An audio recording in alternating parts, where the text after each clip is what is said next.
Part 1. Experiences in a Concentration Camp. This book does not claim to be an account of facts and events, but of personal experiences, experiences which millions of prisoners have suffered time and again. It is the inside story of a concentration camp, told by one of its survivors.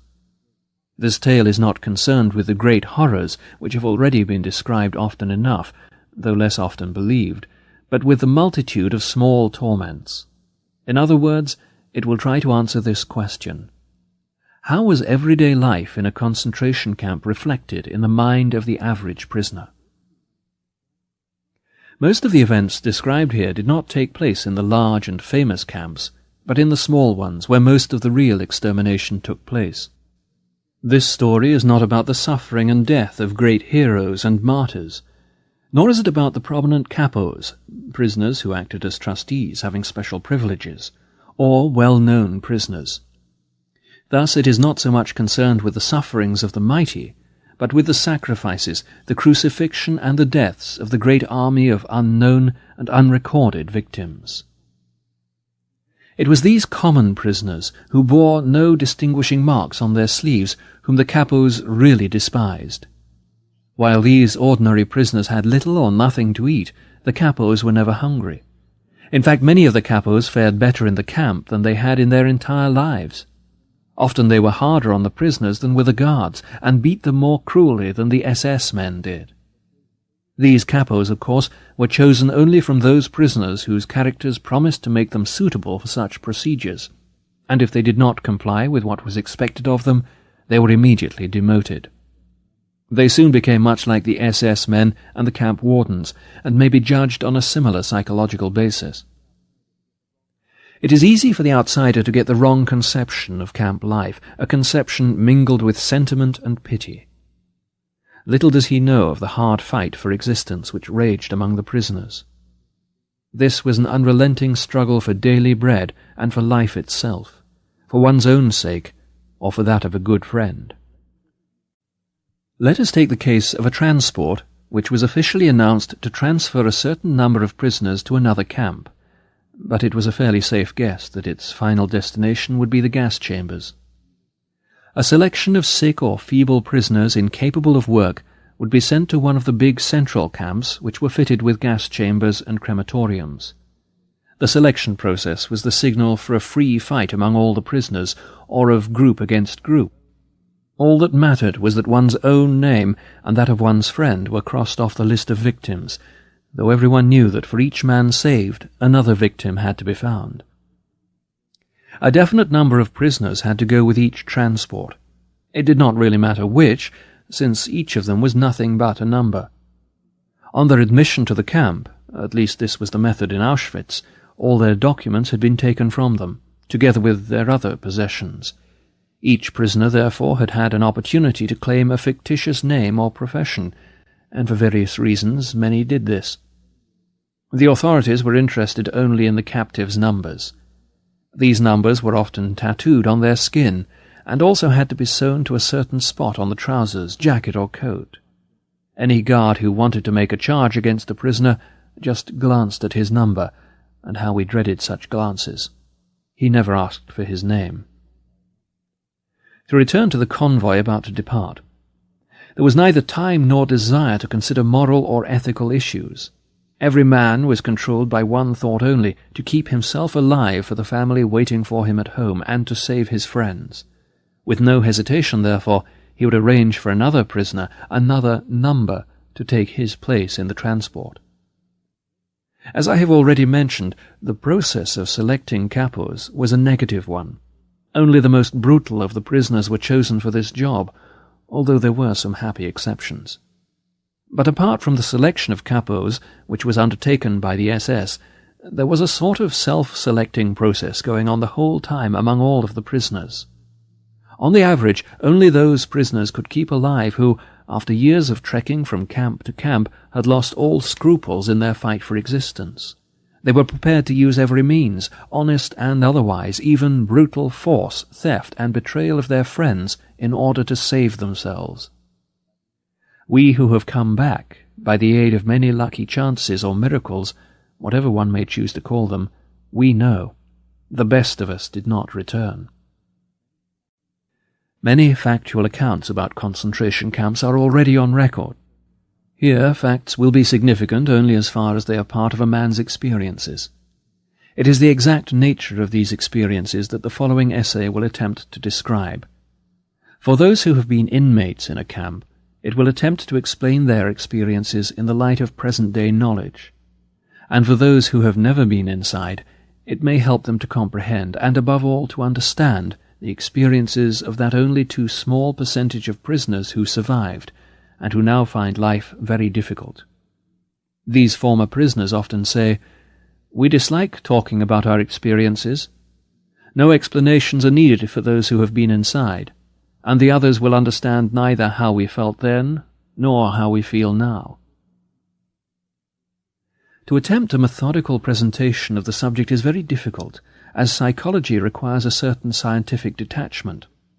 But does a man who makes his observations while he himself is a prisoner possess the necessary detachment?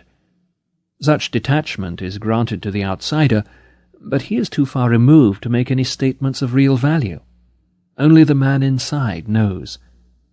His judgments may not be objective, his evaluations may be out of proportion. This is inevitable.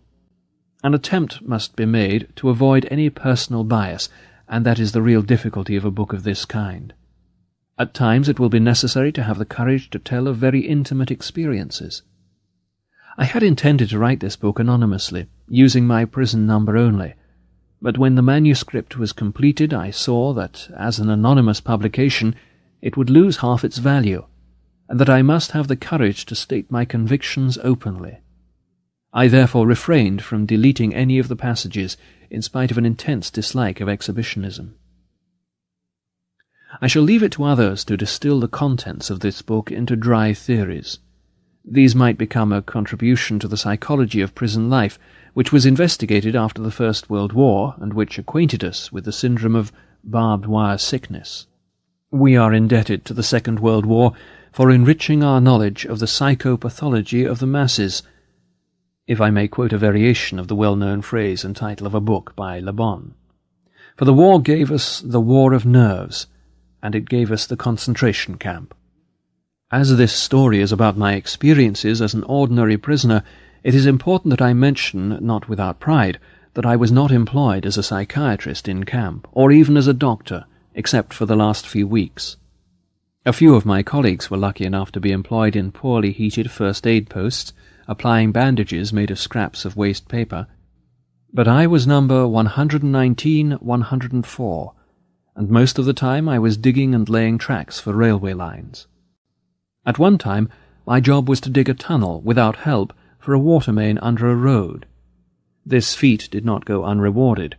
Just before Christmas 1944, I was presented with a gift of so-called premium coupons. These were issued by the construction firm to which we were practically sold as slaves. The firm paid the camp authorities a fixed price per day per prisoner. The coupons cost the firm 50 pfennigs each, and could be exchanged for 6 cigarettes, often weeks later, although they sometimes lost their validity. I became the proud owner of a token worth 12 cigarettes. But more important, the cigarettes could be exchanged for 12 soups, and 12 soups were often a very real respite from starvation. The privilege of actually smoking cigarettes was reserved for the capo, who had his assured quota of weekly coupons, or possibly for a prisoner who worked as a foreman in a warehouse or workshop and received a few cigarettes in exchange for doing dangerous jobs. The only exceptions to this were those who had lost the will to live and wanted to enjoy their last days.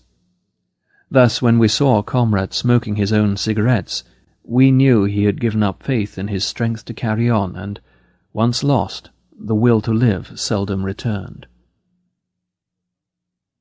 When one examines the vast amount of material which has been amassed as the result of many prisoners' observations and experiences, 3 phases of the inmate's mental reactions to camp life become apparent: the period following his admission, the period when he is well entrenched in camp routine, and the period following his release and liberation.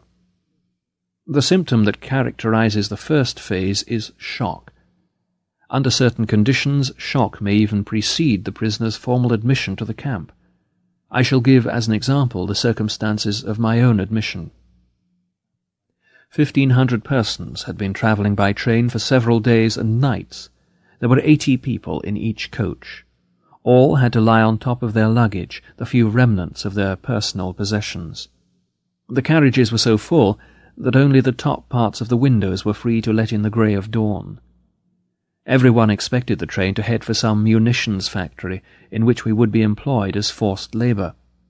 We did not know whether we were still in Silesia or already in Poland. The engine's whistle had an uncanny sound, like a cry for help sent out in commiseration for the unhappy load which it was destined to lead into perdition. Then the train shunted, obviously nearing a main station. Suddenly a cry broke from the ranks of the anxious passengers. "There is a sign! Auschwitz!" Everyone's heart missed a beat at that moment. Auschwitz. The very name stood for all that was horrible. Gas chambers, crematoriums, massacres. Slowly, almost hesitatingly, the train moved on, as if it wanted to spare its passengers the dreadful realization as long as possible. Auschwitz. With the progressive dawn, the outlines of an immense camp became visible. Long stretches of several rows of barbed wire fences, watchtowers, searchlights, and long columns of ragged human figures, grey in the greyness of dawn, trekking along the straight, desolate roads to what destination we did not know. There were isolated shouts and whistles of command. We did not know their meaning. My imagination led me to see gallows with people dangling on them. I was horrified, but this was just as well, because step by step we had to become accustomed to a terrible and immense horror.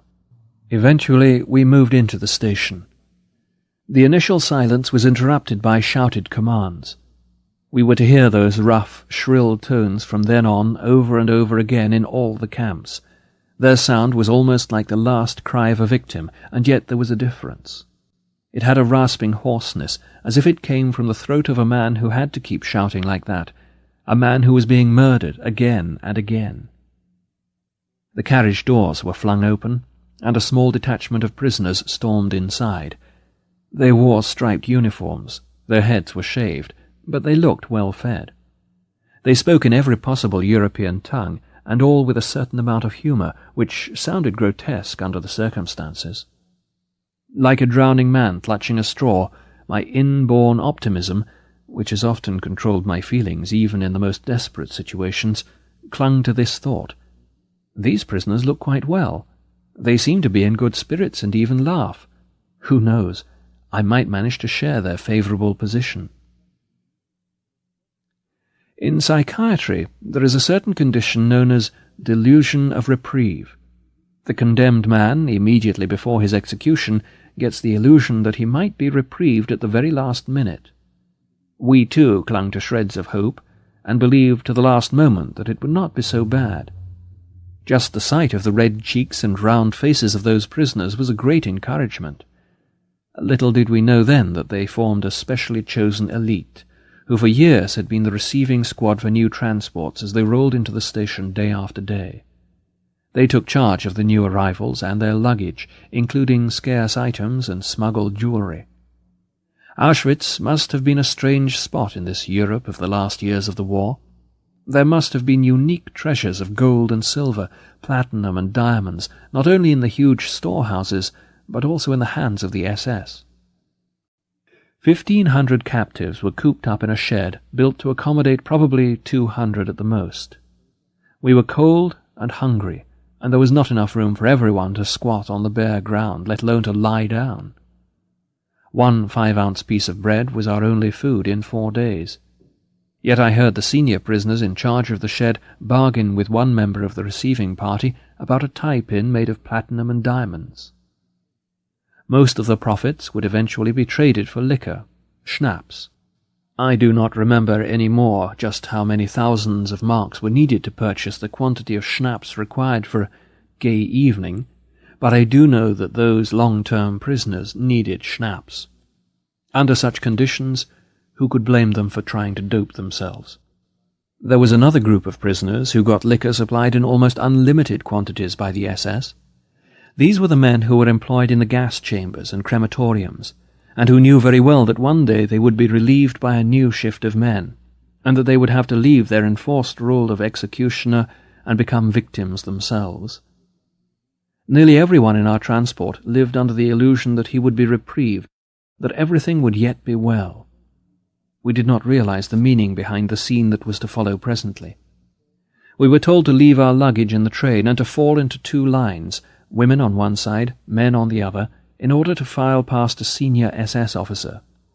Surprisingly enough, I had the courage to hide my haversack under my coat. My line filed past the officer man by man. I realized that it would be dangerous if the officer spotted my bag. He would at least knock me down. I knew that from previous experience. Instinctively I straightened on approaching the officer so that he would not notice my heavy load. Then I was face to face with him. He was a tall man who looked slim and fit in his spotless uniform. What a contrast to us, who were untidy and grimy after our long journey. He had assumed an attitude of careless ease, supporting his right elbow with his left hand. His right hand was lifted, and with the forefinger of that hand he pointed very leisurely to the right or to the left.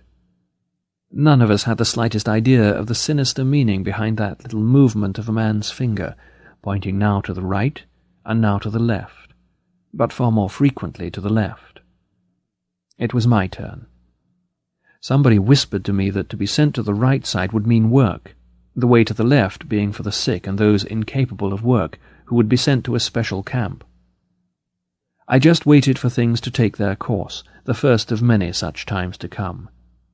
My haversack weighed me down a bit to the left, but I made an effort to walk upright. The SS man looked me over, appeared to hesitate, then put both his hands on my shoulders. I tried very hard to look smart, and he turned my shoulders very slowly until I faced right, and I moved over to that side. The significance of the finger game was explained to us in the evening. It was the first selection, the first verdict made on our existence or non-existence. For the great majority of our transport, about 90%, it meant death. Their sentence was carried out within the next few hours. Those who were sent to the left were marched from the station straight to the crematorium. This building, as I was told by someone who worked there, had the word bath written over its doors in several European languages. On entering, each prisoner was handed a piece of soap, and then... But mercifully I do not need to describe the events which followed. Many accounts have been written about this horror. We who were saved, the minority of our transport, found out the truth in the evening. I inquired from prisoners who had been there for some time where my colleague and friend P. had been sent. Was he sent to the left side? Yes, I replied. Then you can see him there, I was told. Where? A hand pointed to the chimney a few hundred yards off, which was sending a column of flame up into the grey sky of Poland. It dissolved into a sinister cloud of smoke. That's where your friend is, floating up to heaven, was the answer. But I still did not understand until the truth was explained to me in plain words. But I am telling things out of their turn. From a psychological point of view, we had a long, long way in front of us from the break of that dawn at the station until our first night's rest at the camp. Escorted by SS guards with loaded guns, we were made to run from the station, past electrically charged barbed wire, through the camp to the cleansing station. For those of us who had passed the first selection, this was a real bath. Again our illusion of reprieve found confirmation. The SS men seemed almost charming. Soon we found out their reason. They were nice to us as long as they saw watches on our wrists, and could persuade us in well-meaning tones to hand them over. Would we not have to hand over all our possessions anyway? And why should not that relatively nice person have the watch? Maybe one day he would do one a good turn. We waited in a shed, which seemed to be the anteroom to the disinfecting chamber. SS men appeared and spread out blankets, into which we had to throw all our possessions, all our watches and jewellery. There were still naive prisoners among us who asked, to the amusement of the more seasoned ones, who were there as helpers, if they could not keep a wedding ring, a medal, or a good luck piece. No one could yet grasp the fact that everything would be taken away. I tried to take one of the old prisoners into my confidence. Approaching him furtively, I pointed to the roll of paper in the inner pocket of my coat and said, "Look, this is the manuscript of a scientific book. I know what you will say, that I should be grateful to escape with my life, that should be all I can expect of fate. But I cannot help myself. I must keep this manuscript at all costs. It contains my life's work. Do you understand that?" Yes, he was beginning to understand. A grin spread slowly over his face, first piteous, then more amused, mocking, insulting, until he bellowed one word at me in answer to my question, a word that was ever present in the vocabulary of the camp inmates. Shit. At that moment I saw the plain truth, and did what marked the culminating point of the first phase of my psychological reaction. I struck out my whole former life. Suddenly there was a stir among my fellow travellers, who had been standing about with pale, frightened faces, helplessly debating. Again we heard the hoarsely shouted commands. We were driven with blows into the immediate anteroom of the bath. There we assembled around an SS man who waited until we had all arrived. Then he said, "I will give you 2 minutes, and I shall time you by my watch. In these 2 minutes you will get fully undressed and drop everything on the floor where you are standing. You will take nothing with you except your shoes, your belt or suspenders, and possibly a truss. I am starting to count. Now!" With unthinkable haste, people tore off their clothes. As the time grew shorter, they became increasingly nervous and pulled clumsily at their underwear, belts, and shoelaces. Then we heard the first sounds of whipping, leather straps beating down on naked bodies. Next, we were herded into another room to be shaved. Not only our heads were shorn, but not a hair was left on our entire bodies. Then on to the showers, where we lined up again. We hardly recognized each other, but with great relief some people noted that real water dripped from the sprays. While we were waiting for the shower, our nakedness was brought home to us. We really had nothing now except our bare bodies, even minus hair. All we possessed, literally, was our naked existence. What else remained for us as a material link with our former lives? For me there were my glasses and my belt. The latter I had to exchange later on for a piece of bread. There was an extra bit of excitement in store for the owners of trusses. In the evening the senior prisoner in charge of our hut welcomed us with a speech in which he gave us his word of honour that he would hang, personally, from that beam, he pointed to it, any person who had sewn money or precious stones into his truss. Proudly he explained that as a senior inhabitant, the camp laws entitled him to do so. Where our shoes were concerned, matters were not so simple. Although we were supposed to keep them, those who had fairly decent pairs had to give them up after all, and were given in exchange shoes that did not fit. In for real trouble were those prisoners who had followed the apparently well-meant advice, given in the anteroom, of the senior prisoners, and had shortened their jack-boots by cutting the tops off, then smearing soap on the cut edges to hide the sabotage. The SS men seemed to have waited for just that. All suspected of this crime had to go into a small adjoining room. After a time we again heard the lashings of the strap and the screams of tortured men. This time it lasted for quite a while. Thus the illusions some of us still held were destroyed one by one, and then, quite unexpectedly, most of us were overcome by a grim sense of humour. We knew that we had nothing to lose except our so ridiculously naked lives. When the showers started to run, we all tried very hard to make fun, both about ourselves and about each other. After all, real water did flow from the sprays. Apart from that strange kind of humour, another sensation seized us: curiosity. I have experienced this kind of curiosity before as a fundamental reaction towards certain strange circumstances. When my life was once endangered by a climbing accident, I felt only one sensation at the critical moment: curiosity. Curiosity as to whether I should come out of it alive or with a fractured skull or some other injuries. Cold curiosity predominated even in Auschwitz, somehow detaching the mind from its surroundings, which came to be regarded with a kind of objectivity. At that time one cultivated this state of mind as a means of protection. We were anxious to know what would happen next, and what would be the consequence, for example, of our standing in the open air in the chill of late autumn, stark naked, and still wet from the showers. In the next few days our curiosity evolved into surprise that we did not catch cold. There were many similar surprises in store for new arrivals. The medical men among us learned first of all, textbooks tell lies. Somewhere it is said that man cannot exist without sleep for more than a stated number of hours. Quite wrong. I had been convinced that there were certain things I just could not do. I could not sleep without this, or I could not live without that or the other. The first night in Auschwitz we slept in beds which were constructed in tiers. On each tier, measuring about 6.5 to 8 feet, slept 9 men, directly on the boards. 2 blankets were shared by each 9 men. We could, of course, lie only on our sides, crowded and huddled against each other, which had some advantages because of the bitter cold. Though it was forbidden to take shoes up to the bunks, some people did use them secretly as pillows, in spite of the fact that they were caked with mud. Otherwise one's head had to rest on the crook of an almost dislocated arm.